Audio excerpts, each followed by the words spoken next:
just want to make sure that we call out, obviously, the horrendous weather that the UK has been getting. I hope everybody's safe. Have you spoke to your mum?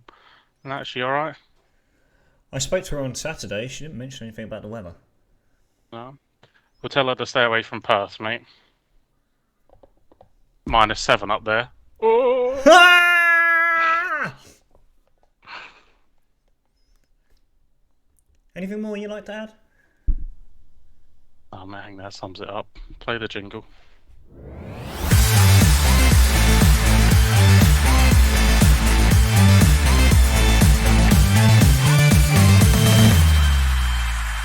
What a wonderful intro. Hello, ladies and gentlemen, and welcome back to the Football Booth podcast. My apologies, we have been away for 2 weeks. Things came up that were just completely unpreventable, but nevertheless, we do return once again. My name is Fennan, I'm one of your main hosts. Joining me alongside me, I've got Mayhem. How you doing? I'm good, pal. I'm good. All Good to be good? back. Yeah, buzzing. It's been 2 weeks, feels like 2 years. We've missed a lot. One week Definitely. was one week was a week I wasn't too bothered about. I think we know why, but we'll cover it anyway. Um, I don't even know where to start. Don't even know where to start. I guess we can go straight into what happened 2 weeks ago, one Sunday afternoon. It's a pattern that we're quite familiar with nowadays, and I think since that Derby loss, it's really been the case of everything away from the football pitch has overshadowed everything that's going on at Cardiff City at the moment. The club's a mess, mate. From top to bottom, the club is an absolute mess. I sit here today not having a single clue what direction this club is going in. Yeah, it feels it feels very reminiscent, of sort of where we were, a few seasons ago. Um, there doesn't appear to be an identity.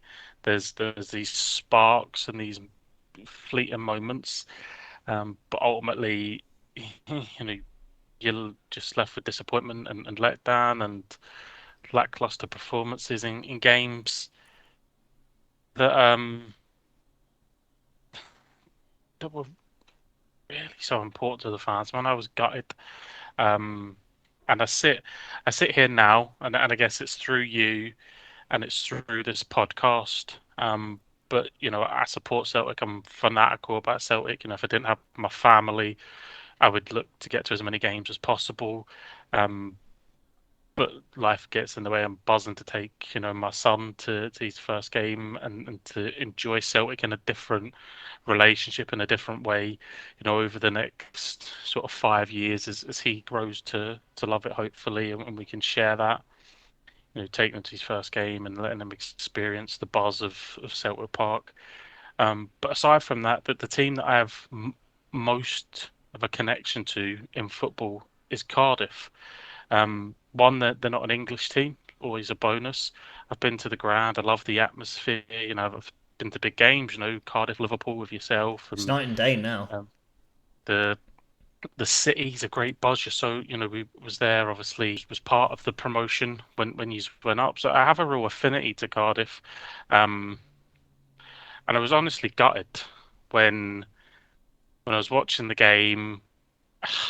I mean, Robinson has been a breath of fresh air, something that Cardiff has needed for, since the start of the season. This guy that just knows how to put the ball in the back of the net and to just get himself drawn into something as stupid as that and that white hot atmosphere, to get himself drawn in.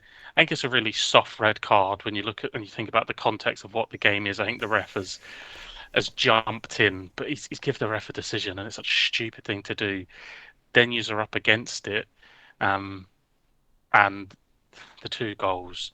I mean, the first one, he takes it well, but the second one is such basic stuff. I mean, Grimes plays a straight pass from the middle of the field that splits the back four, and he tucks it in. The Irish lad, just wild. That even with 10 men, Right, you shouldn't be conceding that kind of goal, and it's that lack of identity, it's that lack of leadership, lack of. I said it about the Bristol game as well when I was watching it. Like, there's no grit.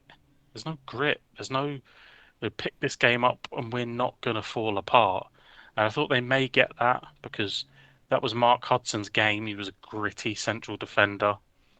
Where Steve Morrison was, the expansive forward that scored the goals, but poor, like. We'll get to that. Honestly, mate, there was a good part of me that was going to switch the game off after those 7 minutes. Started off incredibly well when we had 11 men on the field, and again, like, it was a decision where you could look at it firsthand and say it's a soft red card. I mean, he doesn't. It's not a full blown. He doesn't throw the ball full, point blank at Ben Cabanjo. He kind of, mishandles it, but it's the intent and how he got so hot-headed so early on. Like, this is only 7 minutes into the game. Like, we started off strongly as well, on top, and then just to see Black within that split second and to be giving your marching orders early on in the biggest game of our season was ridiculous. And like, I'm with you when Callum Robinson has been a breath of fresh air. He brings a different dimension that Cardiff have been missing for probably since Lee Tomlin left, and that's saying something. And again, like, it's something soft. It's simple push and shove as you get in a derby, and as soon as we went down to 10 men, it was game over from there, because Swansea go into these sorts of games that Cardiff don't have that same approach. They go in, they have a game plan, they suck in our defence, and then they'll have Obafemi overlapping, they'll have Grimes pick out balls from beyond the back four, and we play right into their hands every single time. And I hate to say it right now, we're in their shadow. As of right now, we are in Swansea's shadow, and it's depressing. I mean, yeah, I don't know about shadow. I think South Wales it's an evenly contested thing. That they're certainly on top at the moment. As of now, yeah, they're certainly, they have the bragging rights. I mean, I don't know how different it would have been with 11-11. That's it. You called out Cardiff started. Swansea are on a great run. It was building to be a good derby, but I know why the ref's done it, but I mean, just a wee bit of leeway. Book him. Have a real talking to him. Is it really violent conduct? But yeah, there's a wee bit of it. Just shows a lack of understanding. If he throws the ball in a Sunderland player's face, right? Maybe there's a little less leeway. But the atmosphere's white hot, and for me, it just shows the lack thereof understanding of these games. Book him, have a real stern talking to him, saying, "Look, that could have been a red card. You're already on your final warning, mate. You're now walking a tightrope for the rest of the game." But to bench the game almost after 7 minutes just seems naive. And look, Swansea, I'm sure were buzzing with it, and they would have been absolutely up in arms if he didn't give the red card. But I think there's a naiveness when you're going into those kind of games. Robertson lets himself down, but yeah, the ref doesn't help the situation. And from there, like you said, you're on the back foot. The ref didn't have a good game in overall. He missed a Stonewall penalty where Cedric Kipre channels it in a Maradona and punches the ball out of the 18-yard box. I mean, again, looking at that, and I was like, fuck, here we go, 2-0, and nothing's given. And it's tough to call the Robertson red card, because at first I was like, I was screwed at the referee. Like, no, you can't send him off that early for something like that.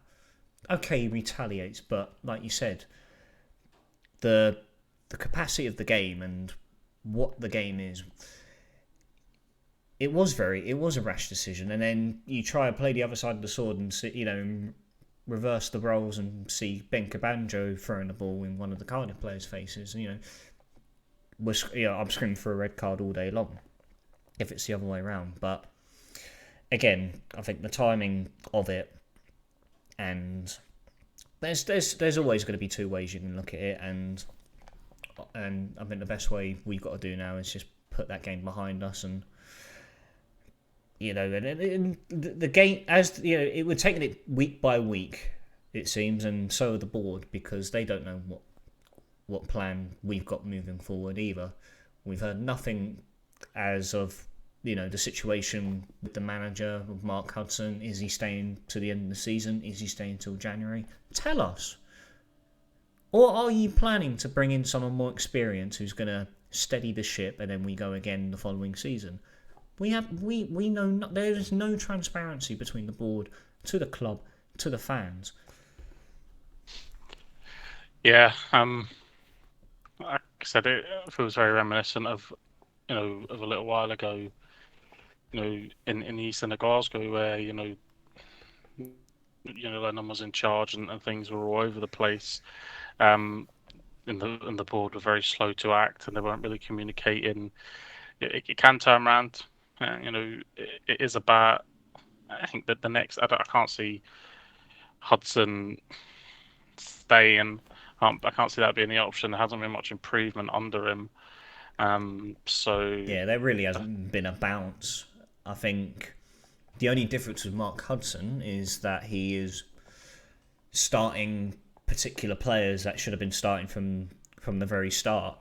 Jaden Philogene, that guy's an absolute baller.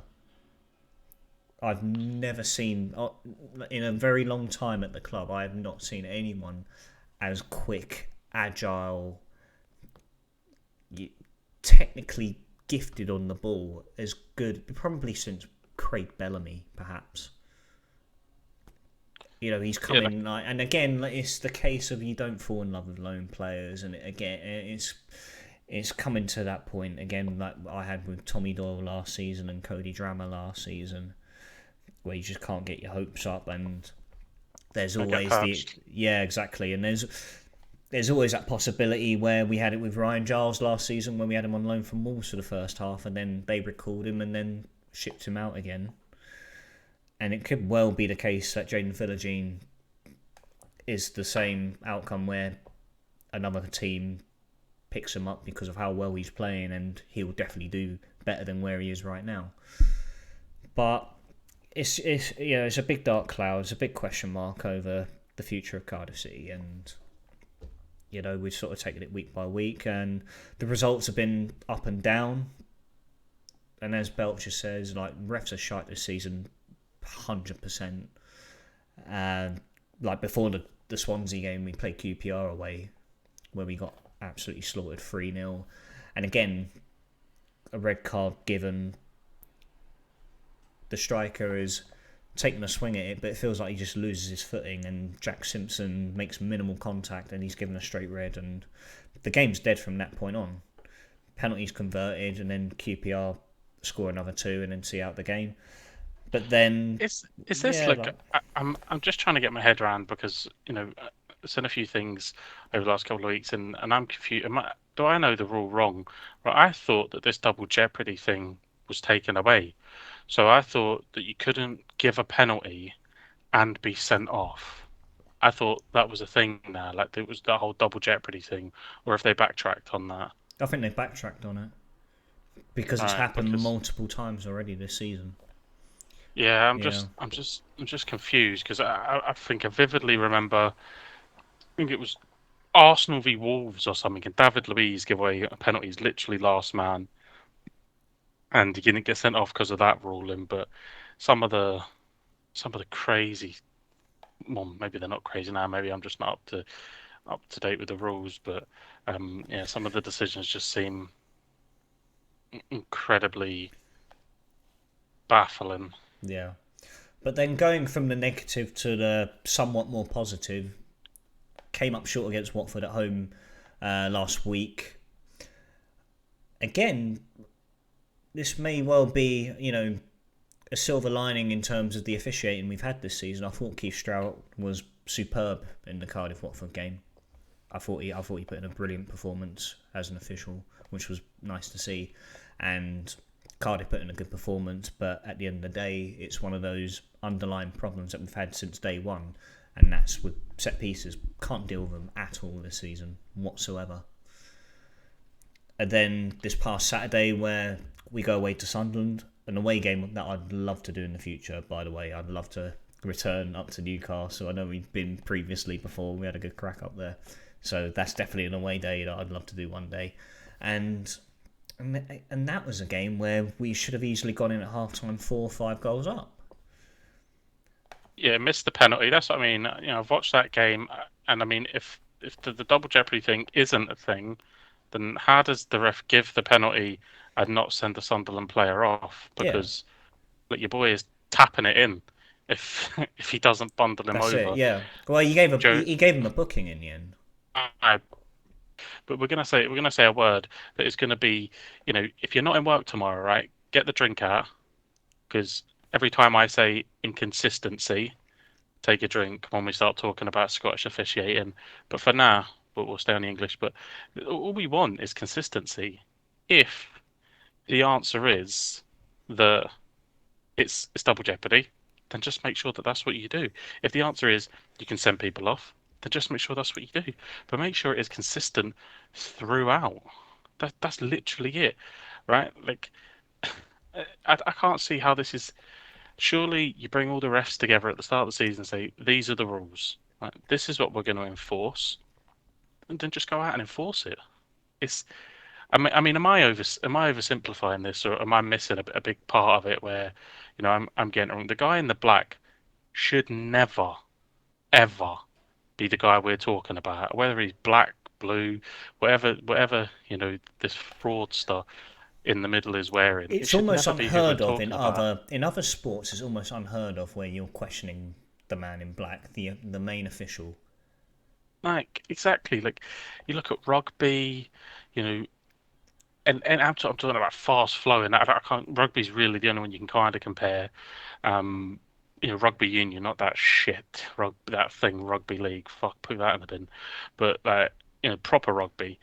Um, like the levels are so different. The respect is so different because they work from a consistent base, right? The ref's going to bring over the captain. He's going to bring over. He's going to converse on a first name basis, right? That's how much time the ref's putting into this game. He knows them, and you may be having like a French ref Scotland, Ireland in the Six Nations, and this French ref knows all their names. He's calling them over. Come over to me. Gareth, come over to me, come over to, and they're having a conversation. He's explaining his decision. Right, look, we're going to have a review here because yes, you've played on there, but there's a higher tackle on number 8, right? And they're just upstairs. He's just explaining it. They're mic'd up. We know what's going on, right? Why does football have to be an enigma? I'll answer my own question because they've got no clue what they are doing. And if we were to start micing up the boys in the VAR box, and we were to start micing up, fucking whoever's in charge in the middle, you would see drastically the incompetence that's already on show.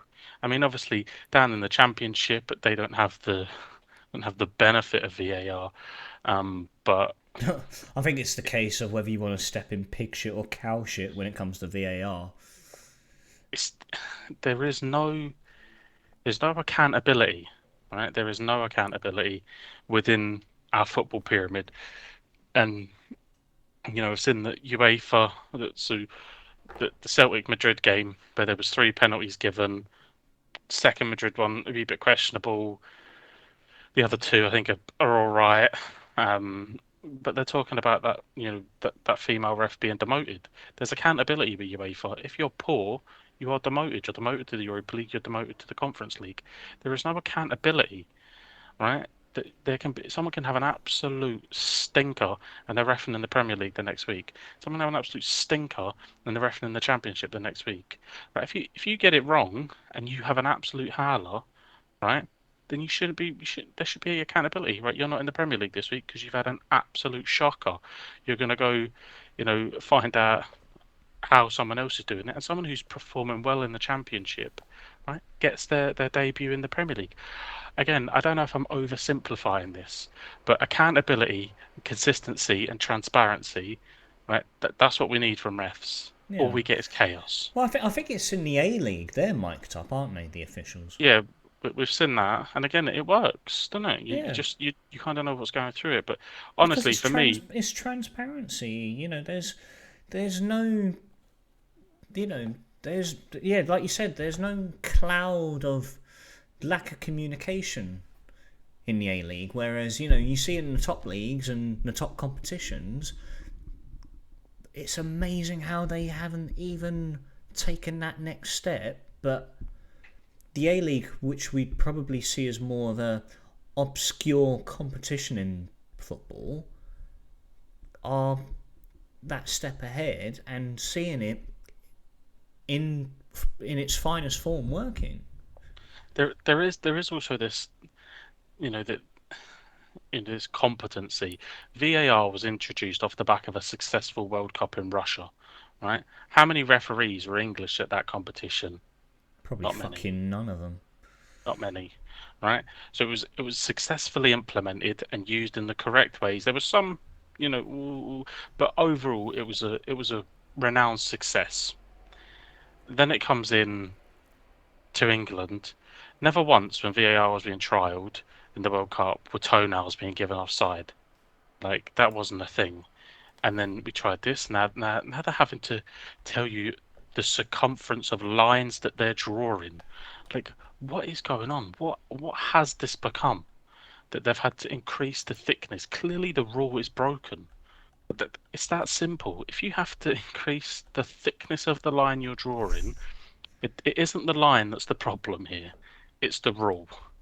Like the handball rule broke, offside rule broke. You know, just the absolute lack there of consistency broke. Whatever regiment that they go through at the FA broke. The fact that the top league is the only league with VAR, this all-encompassing fairness thing that they're going on about, and the Championship hasn't got it, and League One hasn't got it, and League Two hasn't got it, which you could argue a promotion from League Two to League One to the Championship, they're more vital than Bournemouth finishing 15th instead of 16th. But the Championship doesn't have it. The whole thing is utterly broken. Scotland have implemented VAR in the middle of a season. You could Scotland could have a scenario where it comes down to the last game of the season and the VAR decision saves a football club. That same decision happens on the first week of the season and they didn't get it because VAR wasn't here.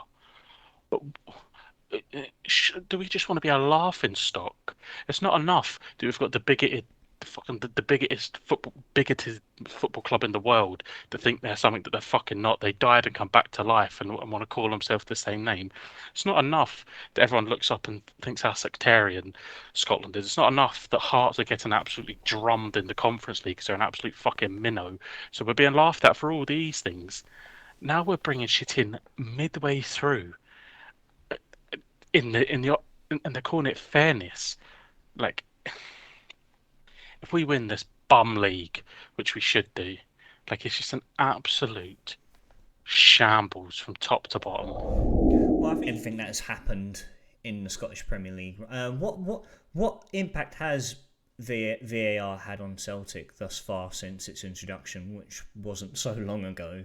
Like you said, it was midway through the season that VAR was introduced to the Cinch Premier League, and like on paper, things are going incredibly well for Celtic right now. Again, seven clear, top of the table. I think we can see the Champions League as a write-off now officially, and we talked through the Real Madrid game, and then of course there was the home draw against Shakhtar. What are your thoughts so far with the? I mean, I think you've said your thoughts on VAR, but get your thoughts on Celtic's recent performances. Well, I mean, we've had to overcome VAR. That's Yeah, the problem. That the levels of inconsistency that run from game to game is an absolute joke. VAR made its debut for us in the Hearts game, where you know Hearts get the first penalty, Stonewall penalty.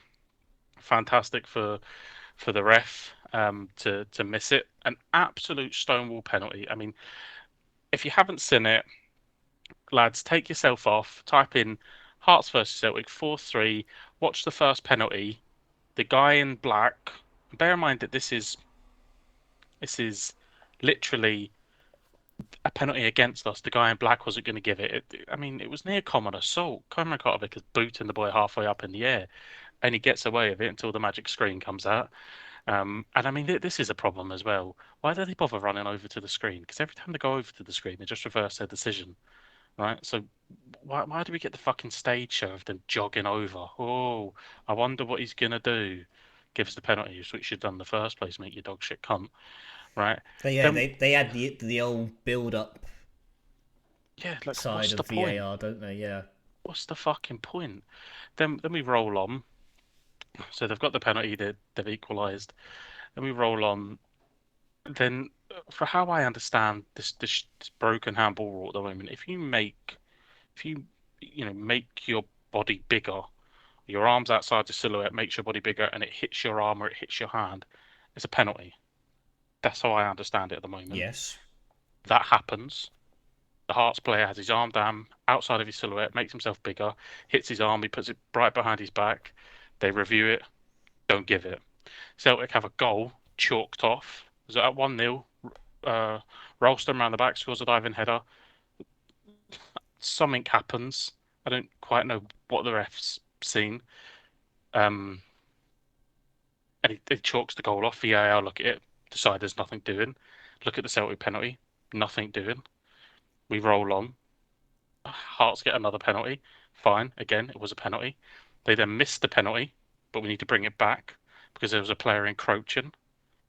Like, it's it's just nonsense. And then so Celtic don't get that penalty because, well, I don't know. There's no explanation because there's no accountability, there's no consistency, there's no transparency. So we just roll on with it. The magic man in his ear has said, "You don't need to look at that." We roll on, and then going away from the performance quickly and jump into the United game there on the weekend where Bernabeu goes up to header a ball. I mean, I don't know what you're meant to do now. You've already got defenders that defend with their hands behind their back, right? That they run into a situation, but their hands behind their back, which is the most unnatural thing. What happens in the scenario that someone runs to put their hands behind their back, right? Someone shoots, they turn, and it hits their hand that they've got held behind their back. It's a penalty, isn't it? Because how unnatural can it be? So you've now got people defending in a way that they're trying to. Yeah, defending abnormally, restricting themselves in terms of how they can move and make interceptions and regain possession. And like you said, you're making yourself smaller than your actual silhouette, and they're still making handball calls. It's. I just don't know. Where's the line? No, nobody. I haven't. I've not spoke to a person with four people in the chat. With Kebab there, Belch, I think, Got no Abra, I'm afraid, Kebab. I'm sorry, my friend. a few a few people there. If anyone, does anyone like VAR? Like, honestly, does anybody like VAR? Because I haven't met a single person that likes VAR. Like, I like the idea of it, but how it's being implemented is just ruining games. Like, I can't. I'm I'm dumbfounded by it. I can't understand it. Belch is saying I do. Fair enough, mate. You you are honestly the abnormal because anyone that I'm speaking to, you know, Someone had to say it, but the it's best way. killed. It's Yeah. killed celebrating a goal, man. Like It's like having your girlfriend say, "I've got a surprise for you on Valentine's Day," and then it comes around and she's on her period. Jesus, that's an analogy. Expectations versus reality. It's ridiculous. When we were talking about VAR, oh, can't wait for it to be introduced. So all this bad officiating will be over. All these bad decisions will be overturned, and but then not realizing that Stop. it's the same fucking people in charge that have the final say in terms of whether they want to overturn a decision or not. It's like giving a toddler a fucking games console, like that they don't know the buttons to. Like, how long does it take to see if someone's offside? How long does it take to check something? Like, surely as an official, as a trained official, if you was out there in the match, you get one look at it. Why do you need why do you need to look at it 10 times? Like, surely you can look at it and you can tell me if it's a red card, yellow card, offence. You're watching it slow motion. Oh, mate, did you see the one in the City game? I think it was 2 weeks back. When I can't remember who was it. Brighton, the Brighton game, where City were awarded the penalty 2 minutes after the actual incident. So, So I mean, like, so the actual what? scenario is like this. So he's not given the penalty first hand, and fourth official's in his ear. Mate, I think you should go back and look at that. You might be wrong here. That's all right. It's all right. No, mate, you fucked up. You should go look at that. No, I'm convinced. I'm convinced. Go to the fucking screen, you fit cunt. It's like, Oh, that's what I mean. fucked up. Penalty. Like, like, put a mic on and understand. Like, Bochi, you're saying what I feel. Like, I love the idea of VAR. I love the idea, right? Because it works in rugby, it works in tennis, it works in cricket, it works in any other sport they implement in. But it it's fallen well short. It was meant to eradicate the debate, and it hasn't. Because at the core, it's still just someone making decisions. You don't have, like in cricket and in tennis, like you don't have that arguability. You know, it's either at or it's not. It's either in the court or it's not. Football, there's always that debate, and you can watch it as many times as you want. You can slow it down. You can. There's always going to be opinions, and this is why maybe they've just gone too far. Right? Maybe it's meant to be clear and obvious. If you've got to look at something for 2 minutes, guess what? It's not clear and obvious. There should honestly, I think there should be a timer on it. But if they've not got a decision in 45 seconds, it's not clear and obvious. Move on. Right?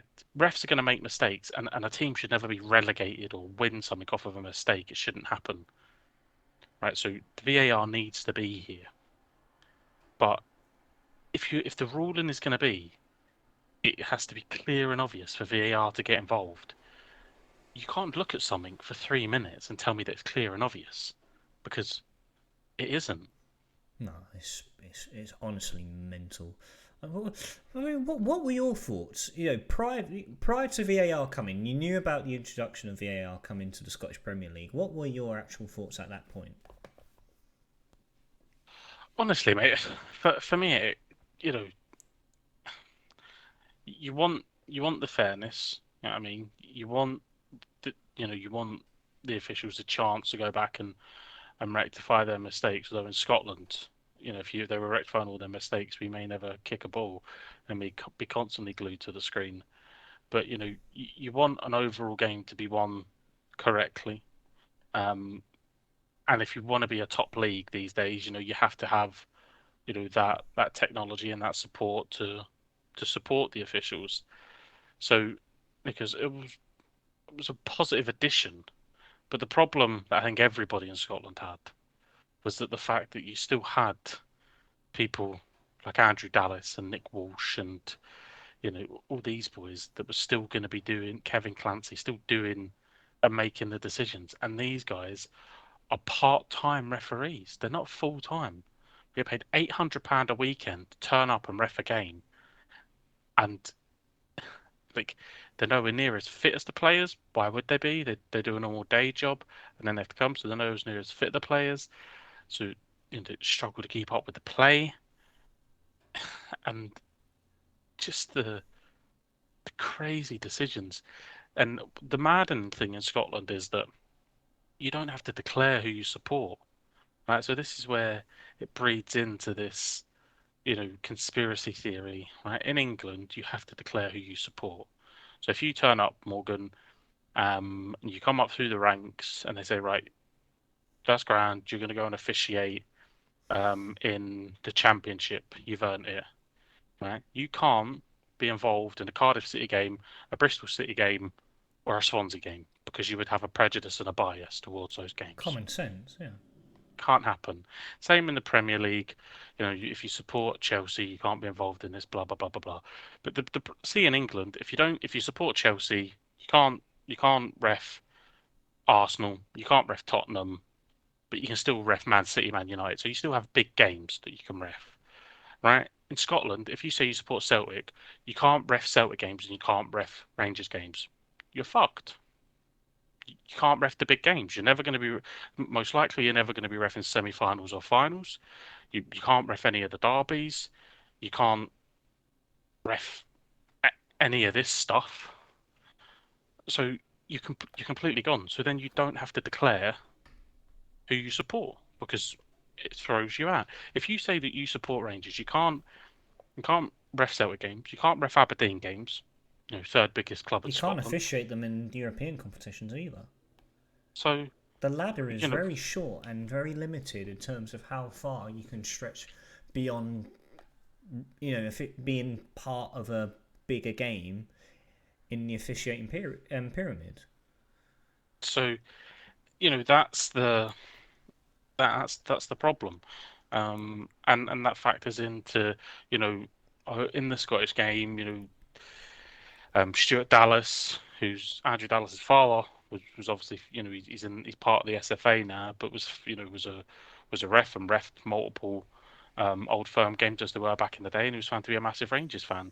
You've got John Beaton that's refed you know Glasgow derbies, and then he's been seen after Rangers have won a Glasgow derby that he was in charge refing. He's been seen at a Rangers supporters club. So this is the kind of stuff that you're up against.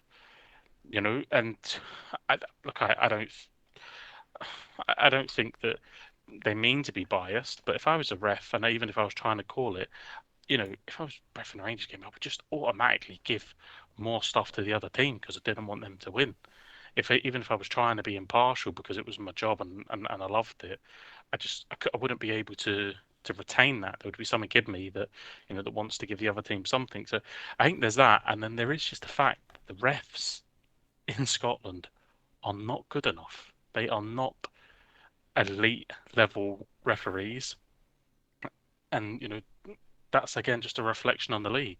We don't have elite level officials. The league is then looked down on for that because the amount of mistakes. I mean, every week we're on. You've got Dermot Gallagher telling some fucking fella that was born in fucking Chester. I clearly don't want to talk about Scottish football and having a right fucking giggle about how shit the officiating is. This should have been a penalty. This should it's a fucking joke. So Yeah. we need to get better. We need to get it right. But you know, I wouldn't be against just binning every ref we have. I don't think there's a ref in Scotland that's competent. There's not a lot in England either, and I don't think a lot of us will lose sleep if we were to bin off 90%, if not more, officials in England in the top, well, at least top two divisions. But I'm just seeing a Belch here who's made a claim of Anthony Taylor being the most biased ref towards Chelsea going. Yeah, I mean, I struggle because I don't watch all that much Premiership, so I'll see snippets and highlights. So I don't really know who. Obviously, you see like the overall decisions, but I don't get a feel for it because I don't watch the games. But No. it just it wouldn't surprise me. I like Michael Oliver. I watch when I watch him, he seems to have decent games. Has pretty good control. Um, but I've seen him have stinkers as well. So it's just Premier League action from this past weekend. And I think the best way to go into the first game we'll discuss, and I quote, Arsenal, it's nothing personal. I'm back, I'm blue, I'm ready. Let's go. Boy, didn't that bite him back in the arse. Arsenal going to the Bridge, a place that we've spoken away from the podcast we've spoken about. Stamford Bridge not being a a good place for Arsenal to go to. It seems to be quite a familiar pattern where Chelsea always come out on top. Wasn't the case this Sunday. Arsenal ran out 1-0 winners. A goal from Gabriel, which then continues Arsenal's soar to the top and firmly putting them in for a title challenge this season. Yeah, 100%. Um, I mean, for Bangor said he was there ready to go. I think he stalled because I don't think the guy ever got over about 10 mile an hour in layman's terms. He was awful, utterly awful. Um, Potter, he's I don't know, this like high wing back sort of stuff um, that he sort of experimented with at Brighton, as in Chelsea versus Brighton, and it went wrong. Um, he tried to tweak it a wee bit for Arsenal. It just looked off. And yeah, Arsenal I think sort of cruised it. Like I don't really remember. Chelsea had an okay spell, sort of towards like the 75th, 80th minute where they're putting them under a wee bit of pressure, but nothing really.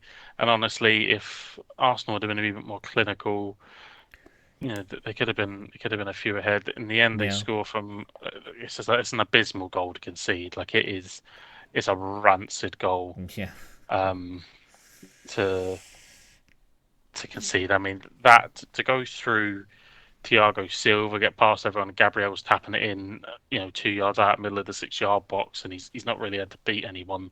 It's just saying that the Premier League tend to do this thing where no one really decides if they want to finish fourth or not, and seems to be happening again. Tottenham going on a bad run, bringing everybody back into it, but then United get within distance, they get a poor result. So fourth, no doubt it'll chop and change through the season. But yeah, it's going to be a worrying time if you're a Chelsea fan, because it's not I looking good think for you've got them. I think you've got a good manager, but I just don't think he has the kind of players that he wants. If you look at the Brighton team that he had and the way that he set up, he built that team over um, a number of years. I think he deserved his chance, and I think if they give him time, he'll come good. But the problem at Chelsea is you just don't get time. So it Exactly. needs to work. It needs to work, and it needs to work quickly. And it hasn't started Yeah, um, how they would have wanted it. The Brighton yeah. result would have hurt them, and then again, Arsenal going here and winning isn't something that happens. And I said, I think we said away from the podcast that everybody has a game where you go right, they're for real. Um, this for me was the thing that this game showed that Arsenal were for real. They went to the bridge, barely got out of second gear, and won 1-0. I think they haven't conceded a goal now for in something mad like 6.5 away games or something that they haven't conceded a goal. So they're super strong at the back, which is always the thing that people were calling out. The forward play really good. Jesus has gone a little bit quiet, but they're still nicking the odd goal here and there, and that's all you need. If you're going to keep a clean sheet, you only need the one goal, and that's what they built themselves on. 1-0 to the Arsenal. Exactly. Yeah. That's what it used to be. So, um, yeah, they're they're a real outfit. Do I think they win the league? No, I just think City are a freak, and Liverpool have shown us that over the past couple of years that you have to be perfect, and if you're not perfect, City will win the league. So I don't think Arsenal will be perfect, but yeah, certainly in a title race. Without a doubt, and things are steering in the right direction for Arsenal at the moment. And, talking of like Graham Potter as well, where he had, it was his team at Brighton who bought into his system that fit the system so well, and he's going to a big club in Chelsea to implement a system with players that are not his. And we saw the difference with that with Arsenal, where Arteta's been given that time to bring in the players that fit his philosophy and fit his system, and it really showed a big difference between the two sides. It did. I mean, that Belch is calling out, that there are big injuries. Reece James, N'Golo Kante. These are big players for any squad. Especially the way that Chelsea play with Yeah, with the looking fullback. good I for mean, England though, which I like. as a Palaqueta, like how is this guy still getting a game? Like what's going on? Like he was good 5 years ago. Good old Like, Dave. but he was probably ready to be moved on 5 year ago as well. You know, there's the whole question about left back at Chelsea. Cucurella is obviously going to get the nod because of Graham Potter, Yeah. but at the same time, I think Chilwell's probably a better option. Um, I think Chelsea looked their best when Conor Gallagher come off the bench. I was looking at that midfield of Loftus Cheek and that's not really I doing it was for me. amazed that he was still about at Chelsea. I know that Kovacic was come back from injury, otherwise he probably would have started. But I think definitely their strongest midfield is Kovacic and Gallagher. Sterling has, I mean, what has happened to Raheem Sterling? Like, Hasn't I, I, gone right for him, is it? I mean, when Chelsea signed him, we were talking about signing of the summer. Like, oh my Yeah. God, what a deal! This guy, he just, um, he just feels flat. Um, Which and is then really that's bizarre though, because he's come from Man City, and the guy is a winner. Because we see it, because we saw Raheem Sterling leave City in the summer. We saw Zinchenko leave. We saw Gabby Jesus leave. And look at the difference from Zinchenko and Gabby Jesus to Raheem Sterling. yeah. Yeah, I don't know what's happened. I thought it would be a roaring success. The striker problem again. You know, Aubameyang, and if he isn't firing, Borgia's coming on or something. Armando Just, Broya, yeah. I don't know. There's a lot of work that needs to go in there. Obviously positives are still there. They're in the knockout stages of the Champions League. They can go and spend money in January. And like I said, although you know things haven't gone way, fourth isn't a million miles away because it seems everyone beats everyone in the Premier League, so it keeps it open. But yeah, there's mad things. I mean, I watched Conor Gallagher a lot last season at Palace. I'm a massive fan of him. Um, there's another Palace fan over here who's that watched him week in week out. Huge support of him. Um, I think he's a super player. Um, and I think if he was given a run of games and not this in and out, he's had a poor start at Chelsea, but that's the pressures of playing at a big club. But he was miles above that Palace team that he was in. Last year in Palace are a mid-table team, so he should be in a top-end club for me. Hmm. Sometimes it's just styles. Styles suit players; they Yeah. don't suit other players. Maybe Chelsea just don't suit him. But from last season, he was a brilliant player. Yeah. Chelsea really aren't in a good place right now. Because we've spoken in past episodes that they really missed a trick in bringing in a top tier striker. They missed Gabby Jesus, didn't they? Yeah, I know that they missed like Gabby Jesus. They missed Alec. Well, we said Alexander Isak when he went to Newcastle as well at the time, but then again, he's had little niggles that have cropped up for him at Newcastle, and but again, you look at his stature, like it would have been a perfect fit for Chelsea, and now it's the case of whether does Graham Potter get the time to get to the summer and then bring in players of his own that will further strengthen his system and moving Chelsea forward.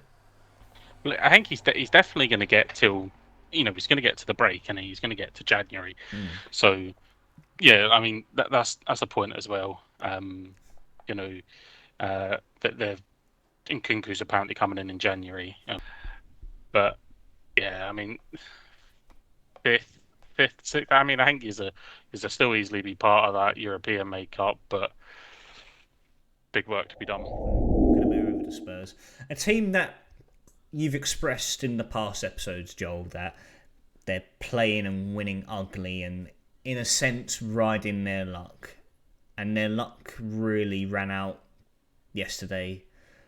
Home to Liverpool, came up short, 2-1 to the Reds. Mate, I'd rather lick a cheese grater than watch this team at the moment, and that has never been the case with Tottenham. Like Tottenham was always this like um David Ginola, Teddy Sheringham, Rafael van der Vaart, these exciting players. Get up off your seat. You know, fair enough. It'll be a struggle when we may only get, Europe, but you go to White Hart Lane, the atmosphere's bouncing, Gareth Bale, these people that were coming through, Pavlyuchenko's, and you always knew that you were going there. Luka Modric, playing the football that was being played, Ledley King, Benoit just Asuakoto, top oh, boy, big like, big boys. They had some oh, stinkers in there, Nasser Chadley as well, Nasser but. Chadley, Shagger. But I mean, like Aaron Lennon, like, they had people that got you up off their seats. Robbie Keane, what I mean? You always knew going to White Hart Lane, right? We're gonna look. It may not end up. I remember like being at a game watching Tottenham being 3-0 up against Man United. Man United come out second half and won 5-3. But you always knew that it was going to be, a really really good game under Mourinho. Still, Harry Kane was dropping deeper, and him and Son were linking up. Conte has killed this football club. He has killed it. And now they're not winning, right? It looks even more stupid. Hmm. Now they're not winning games and they're getting beat by Liverpool comfortably. I mean, VAR and all its force again. The penalties were shocking, but like they are so bad to watch. Right? If they get top four, the Premier League's dead because any team that that just doesn't sit off them and let them play exactly the kind of game that they want to play, right? Beats them. Fucking Newcastle turned up and beat them. And I know Newcastle on a good run, but like, Almiron scoring goals. What's happening with this kid? Where's he come from? Wait, boys get me points in fantasy league. I love that guy right now. But honestly, watched a lot of Tottenham growing up. Been to White Hart Lane. Seen some magical times. You know, seen Yunus Kabul, been in the away end at the Emirates, seen Yunus Kabul flicking a 3-2 winner, absolute pandemonium. Really do have a soft spot for Spurs, but at the moment, brutal to watch. Well, going from brutal to watch to, I'd say, very exciting to watch right now. Newcastle United going from strength to strength at the moment. Yeah, they're a football team that you know you just kind of think, oh, yeah, like it's. I'm happy for them, and they haven't really. The last time they were happy, Kevin Keegan was slumping down over an advertising board. I'd love it if we beat them. I I'd love it. love it. Um, so yeah, like, I think it's brilliant. Just to throw up. No, I enjoy it, even though Leicester have got a filthy rap as their manager. I enjoyed them when they were, breaking down the monopoly of the top four. And yeah, more power to Newcastle.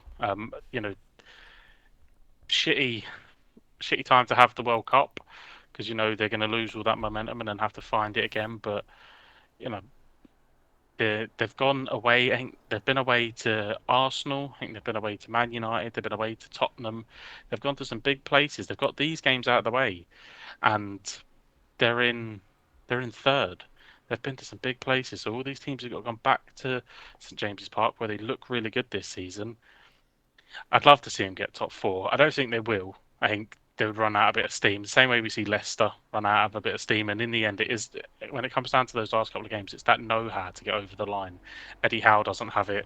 He's never been in that situation before. No. And the players don't have it. The only one you could really say has got Kieran Trippier because obviously he won the title with Atletico Madrid, so he will have that know-how. But everybody else, it's a completely new domain. So yeah, I'd love to see him finish at four. I think they'll probably just finish outside, but Newcastle fans will be buzzing with any kind of European finish, even if it's the Conference League, they'll be buzzing. There's So such a great buzz around Newcastle at the moment. It's something we haven't seen in years. And again, I think they're starting to sort of get used to being in that sort of, that part of the Premier League table and getting back into that mentality of where they used to be in that top four bracket. yeah, I mean they've been away for a long time. Um, you know, rolling back to the Shearer days and all that. Craig Bellamy's and Nobby Solano's and Kieran Dyers and Lee Bowyer beating the shit out of each other on the pitch. There's always great entertainment there. Um, but I think that was more of like the downfall of Newcastle at that point, wasn't it?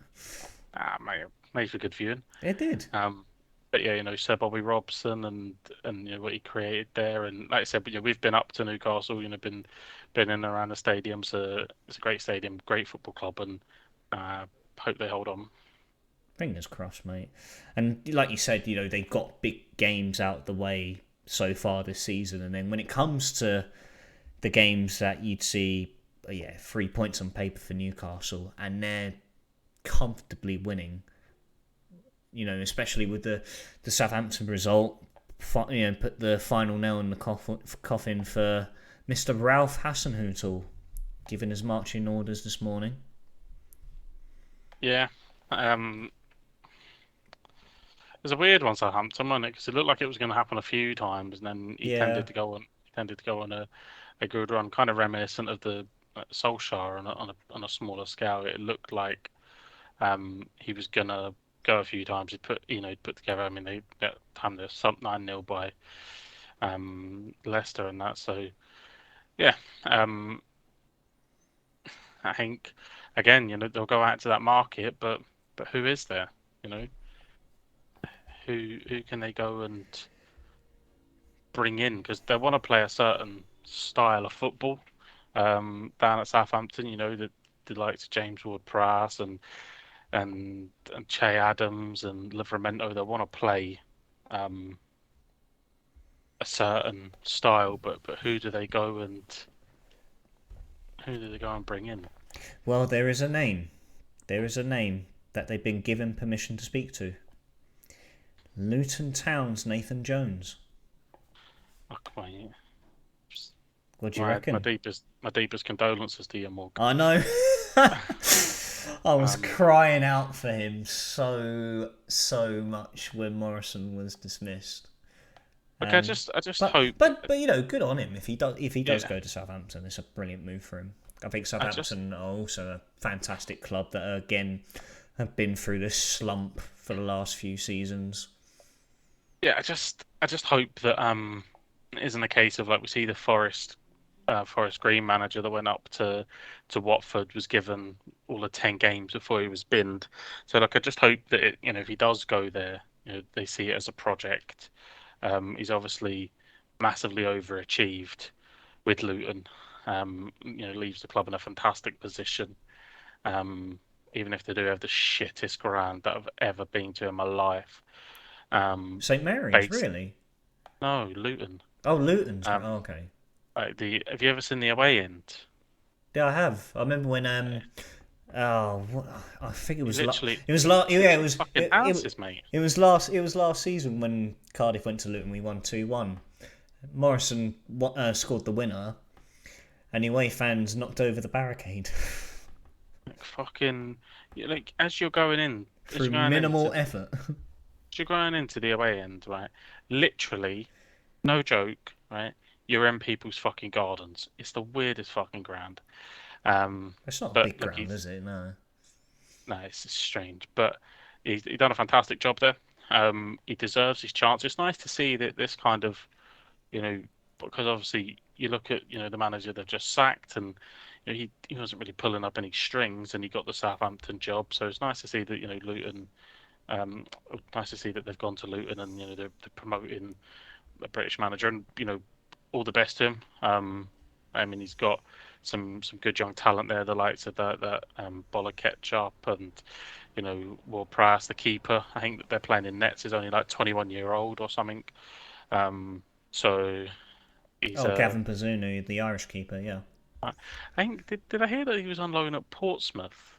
he was last season. I He was mean, indeed. Correct. mental that Southampton have loaned someone to Portsmouth. Absolutely fucking mental.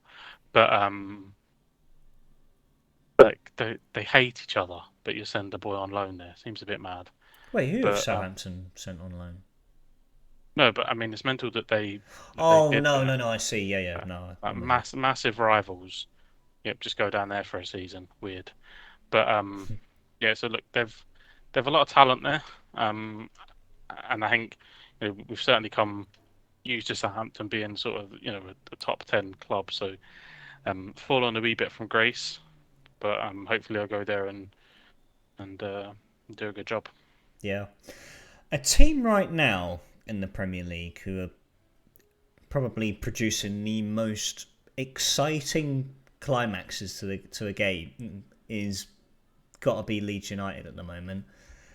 It's, obviously they went to Anfield last week and came away with a victory, giving Van Dijk's first defeat in the league at Anfield with a dramatic winner, and then found themselves 3-1 down at home to Bournemouth and overturn that deficit and come out winners 4-3. What, like, entertaining from a neutral perspective, but my goodness, heart rates at Ellen Road right now. That, it can't be healthy for Leeds fans, surely. Look, even with a win, even with both of those wins, mate, I don't really think the Liverpool one, there was a good feel factor, but the Bournemouth one, I don't think that's alleviated any pressure on Marsh at all. And if I was a better man, that would be where my money is for the next sacking, because it just feels Jesse like it's coming Marsh. to an end. Yeah, it feels like it's coming to an end. Um, yeah, like I think the problem with Leeds is, I maybe didn't rate him all that highly, but you're seeing now the quality of the likes of Calvin Phillips, um, and what he brought to that team, and what he was to that team, um, because they've lost some big players in Calvin Phillips, in Rafinha, and they haven't replaced them. I mean, even if you go back and look at the Liverpool game, right? Yes, it's a great result, but their goalkeeper gets man of the match. So it wasn't like it was a fantastic performance. Here, they're 3-1 down to the worst team in the league, probably, bar Nottingham Forest. Um, and they've had to go and score 4 goals to beat, one of the worst teams in the league. It's not a good advert. I think they'll stay up, but that's only because Bournemouth and Forest are that brutal. So they only have to be better than one other team. Yeah. And I think they'll do that. But um, Yeah, it was a very smash and grab win against Liverpool, and again, Leeds keeper Medley had the game of his life as well, producing 3 or 4 incredible saves in that game and keeping Van Dijk out 2 or 3 times with set piece situations. Like, yeah, it's a weird one with Leeds because there is the sense of, will Jesse Marsh be the next one to be given his marching orders, or is it going to be the case where he continues to produce these comebacks that Leeds have done in recent weeks, and this is what saves his job? I think that there's winning, which obviously he's done. I think Leeds is such like, up in Yorkshire, it's such a fishbowl, right? So there's Leeds, and then there's Huddersfield, and then it kind of breaks off to the Manchester clubs, and obviously that's why they have the rivalry that they do with Man United, and going back a little while. So it's such a fishbowl. Really, everyone in Yorkshire, 40,000 go to Ellen Road, 20,000 go to Huddersfield. So most people are Leeds fans, but so it's such a fishbowl that everything is built up, and in a way, like further up north you go, the likes of Manchester and Yorkshire, and then the like Newcastle and the northeast, and then Glasgow. Like they're all sort of fish bowls, and things get blown up, and made out to be or felt 10 times worse than it is. And Leeds, the performances I think are just sticking with fans. That first half performance was awful. Really, really awful, mate. Like shipping 3 goals to this Bournemouth team. I know, yes, they had a decent performance against Spurs and they're spirited, but they're not a good football team, and they will be relegated. Um, same as Forest. I feel bad for Forest. I really like them as a football club, but they're going down as well. So Leeds, I think, will get off with it again, just because there'll be 3 teams worse than them, not because they do anything special. But yeah, look, I think Marshall's got a couple of really, really big games coming up here. I think if he loses one of them badly, then that could be it. And I'm pretty sure they've got Tottenham and City as their next two. So if they were to, to lose one of them quite badly, I think he could be sacked before the World Cup. Ooh. Who knows? Well, there's one man who we've. I think he's forever been our favourite to be next to be sacked in the Premier League, and yet Leicester have managed to perform a somewhat U-turn in recent weeks. Um, Probably more primarily down to individual performances from certain players more than a Brendan Rodgers comeback. Look, I think I've said on the pod before. Um, I think Brendan Rodgers is a fantastic football coach. I think he's a rat first and foremost, but I think Yes. he's a fantastic football coach. So, you know, I never really thought that Leicester would stay where they are. I think he's had some amazing success with them. He was never going to replicate, obviously, Ranieri, but the FA Cup and the Community Shield and the European qualifications that he's got for himself. I think he's done phenomenally well um, to to be there, and I think it was a matter of time sort of before they come good. Um, but Leicester's one of these clubs that once you get success, you become used to it. So no matter what he does this season, it'll be seen as a poor season. I think they're you know languishing below the likes of Villa, who have obviously recently sacked their manager. So there's that there. That they're still performing worse off than a club that deemed it time to get rid of their manager. Um, so yeah, I think it'll be tough. There's a team at the start of the season, honestly, that I would have thought would have been okay, and they had some really good performances. But a team I'm generally worried about, just due to their inability to score goals, and it seems when they do score goals, they concede goals, is Wolves. Wolves, yeah. Like, you look at the division, there's no They easy just games. hired someone as well. Julian Lopetegui, the former Porto and Spain manager. He's come in now. Well, we'll see. I think there was rumours that they wanted him, you know, before, and then he went to Spain. I think so. They've obviously got someone that they've had their eye on for a little while. They've made the change again, so we'll see. But yeah, I think there's a few teams, the likes of Leicester, West Ham, that have had really good spells over the last couple of years that are struggling this season. So it'll be interesting to see. Leicester have shown faith in Brendan because it really was a bad start.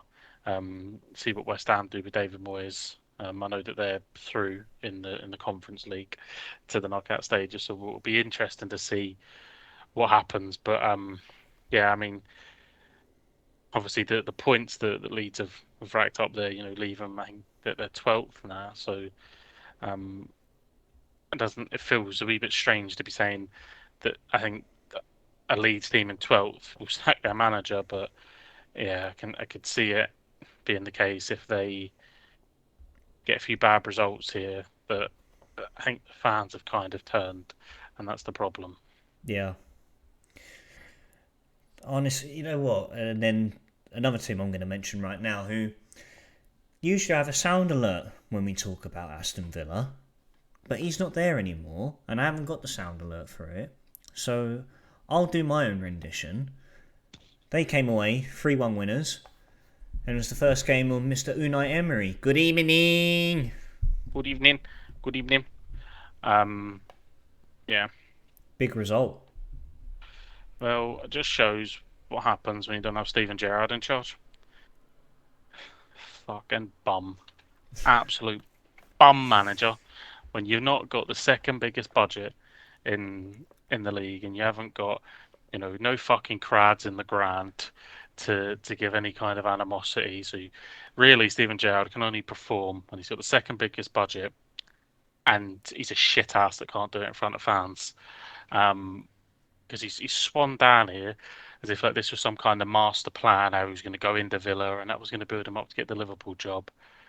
Is it fuck dog shit? Right, he'll end up managing fucking Derby County, He and that'd be probably would, fucking yeah. fine. It'd He'd be be back down in the Championship unless Southampton have second thoughts over hiring Nathan Jones. But if we could talk about dog shit and spineless performances, how bad were United? Yeah, they're such a weird entity, aren't they? You know, that they'll Can't put your put finger on it, can you? in performances where you're like, if they has Ten Hag got them, if they turn a corner, um, and then you're like, nah, they don't really have them because they rock up to Villa Park and get beat 3-1 by well an average Villa team this season. But remains to be seen what can be done, with Emery at Villa. But yeah, I think anyone would struggle to go into it. I think we've spoken at length for two people that have no real kind of connection to Man United. We've spoken at length about the problem that club is in. Um, it needs a complete rehaul from from top to bottom. I don't think there's only one manager in world football.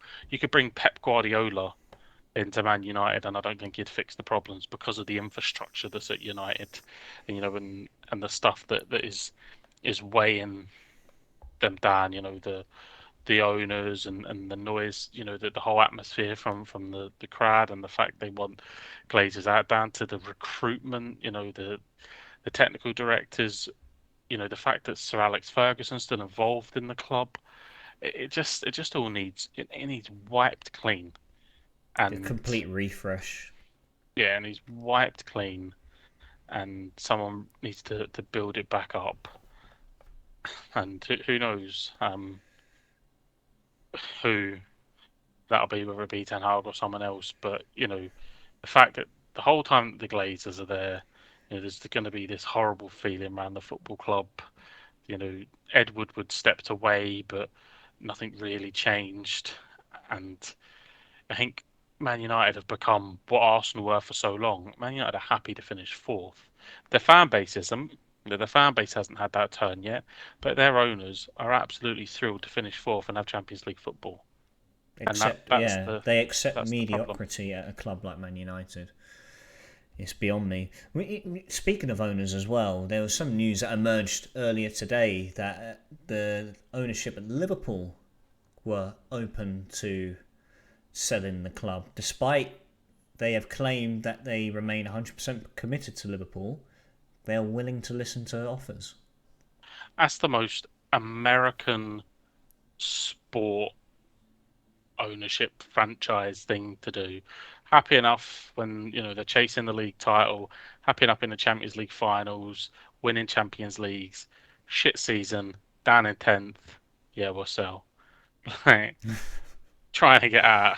Um, Are they that scared of Klopp to sack him? well, I mean, Yeah, very bizarre though that they, I think it you would, know, I think it would still be the backlash you'd get. I mean, Liverpool fans and Klopp are, well and truly united. So I don't think that even, if they were to finish eighth this season, that they would want rid of him. Um, but that's another team that's a wee bit confusing, and that they've got recruitment so right so many times, but they let Mane go, kept Salah. Was that the right decision? Bringing in Nunez hasn't really done it. You know, bring in Arthur. Has he played a football match yet? he's out for a few months now, Arthur. But yeah, so it just seems that they can't really catch a break. That the midfield needs fixed.